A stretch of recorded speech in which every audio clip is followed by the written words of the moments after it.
Massive breaking news. Trump announces war on Iran. I'm going to break down in this video. How unbelievably important this is, life-changing for you, around the financial implications of what was just announced. At 12:47 a.m., Trump announced full-scale war on Iran. Now I'm going to focus on the macro, microeconomic, and the financial implications, and I'm going to tie back to historical patterns. And I'm going to share with you how we are protecting our family's ecosystem. I'm going to stay in my lane. None of this is financial advice. I'm only sharing with you my study of patterns, historical patterns, spiritually, physically, and financially. Ray Dalio's Changing World Order, the fourth turning, the 36-year cycle that just ended, moved us from financialization, debt expansion, from centralization to decentralization. Ray Dalio's Changing World Order, where he studies the fall and rise of superpowers that always end up, in a massive economic change in a financial system. So get a pen and paper out, get ready to understand how this cycle works. Do your own research. You gotta pay attention because you're paying for your attention. Around 1930, our parents went into their crisis stage, the Great Depression, which completely destroyed them economically and pulled us deeper into centralized banking.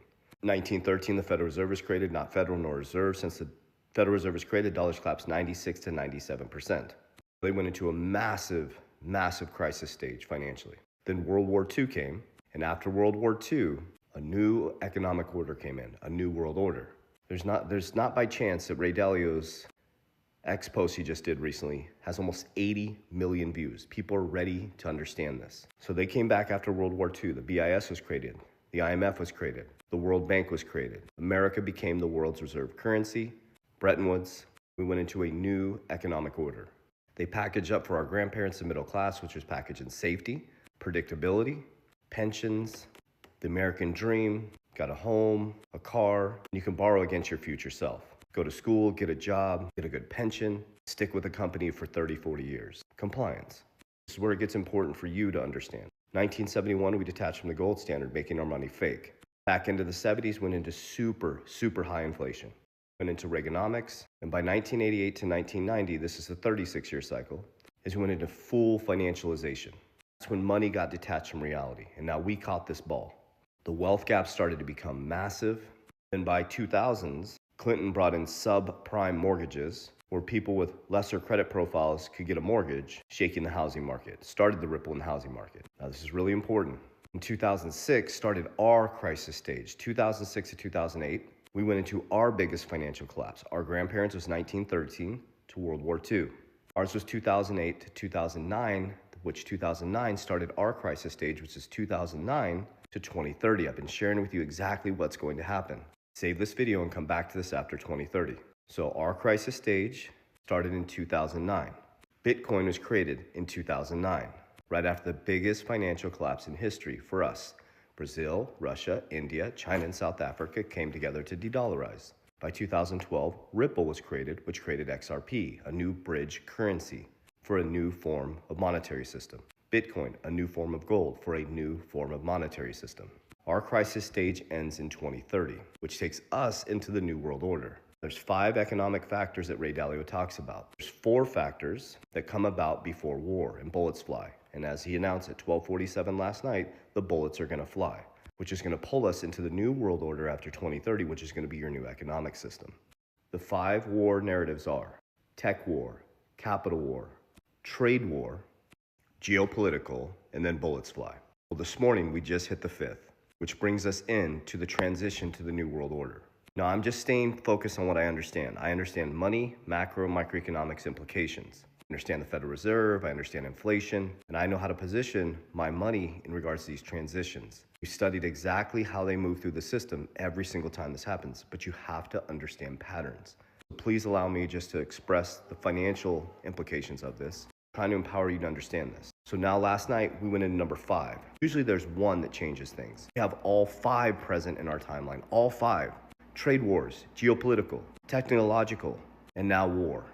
Remember, Trump promised you a peacetime president, we weren't going to war. But that's the next step in the changing world order. Study Ray Dalio's Changing World Order. Large debts, printing of money, social and geopolitical chaos, and then war, civil war and revolution. We just hit the last number in the cycle. So remember, our grandparents' crisis stage was 1930 to World War II. They hit World War II, and when they came back from World War II, they're in a brand new financial system. Our crisis stage ends in 2030. So now, on this date, February 28th, 12:47 a.m., Trump just took us into the last stage. When we wake up from this last stage, we will be in a new monetary system. Let me take you back. Bitcoin was created in 2009 when our crisis stage started. Ripple was created in 2012. Ripple changes the way money moves through the system. Bitcoin changes the way value moves and how value is stored. Blockchain technology rewires the whole infrastructure. Just like the BIS, IMF started to change the rules for a new monetary system. So this is a massive historical post right now. You are experiencing a changing world order. So what you can expect is the unexpected in the financial markets. But what you should learn is how to navigate through this. What you should learn is why Bitcoin is being stacked by some of the wealthiest people in the world. What you should learn is why gold and silver is at an all-time high. What you should learn is why people use insurance to protect their principal through these economic times. Here's what I believe is going to happen. Okay, here's what I believe is going to happen.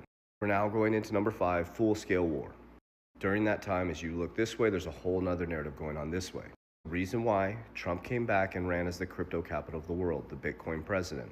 There's a reason why he created the Stablecoin Act. Stablecoins are outside of the centralized system, they're peer-to-peer. There's a reason why he had Bo Hines pull Tether into America, which is a stablecoin, the number 1 stablecoin, 90% of the stablecoin market.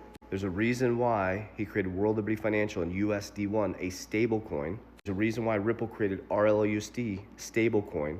There's a reason why USDC is connected to Circle, BlackRock. Stablecoins are part of the new monetary system. They're outside the centralized system.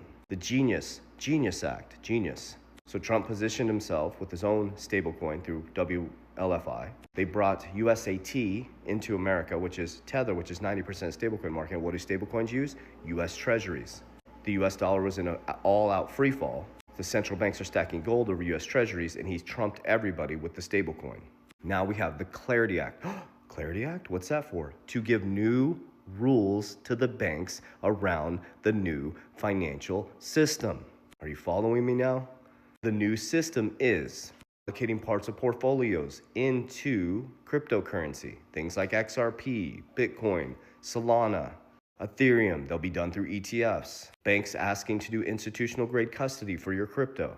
The very bankers that told you to run from this are going to be begging you to move your crypto to the bank. We ended the 30-year cycle from centralization to decentralization, from financialization, debt, and credit expansion, back to production. Here's how I position myself. Is I don't focus on cash, it's trash. I focus on cash flow. I take my income, here's what I mean by cash flow, is I put it into things that generate money while I sleep. An example is you can buy stocks that pay you without doing anything. So every time I get paid, I make sure it makes a brother or sister. Number 2 is I don't have lifestyle creep. I take the income and cash flow, I put it into assets, that beat inflation to navigate these economic times. I'm moving into assets that have fixed supply. Every time I profit, now I'm showing you the cycles, I pull profits on the table as everybody's trying to get rich quick. And I go into P, protection. I insure my money in cash value life insurance. I use things like silver, things like Bitcoin, things like Berkshire. And then when things like this happen and the markets go red, I buy assets that I believe are going to be here in the future. And DR is de-risk, de-risk, de-risk. So you're going to wake up in a new economic system. Bitcoin will be the new gold. Blockchain technology will be the infrastructure. Things like distributed ledger technology, XRP, XLM, HBAR, things like that, be the new way you do business. Have to study. Have to become a warrior in a garden versus a gardener in a war. Remember, you need to pay attention because you're paying for your attention. So this is a historical video, a historical announcement. We're now finishing out our crisis stage. When you wake up in 2030, you'll be in a brand new system. Warriors, rise! Get your shit together. I know I am.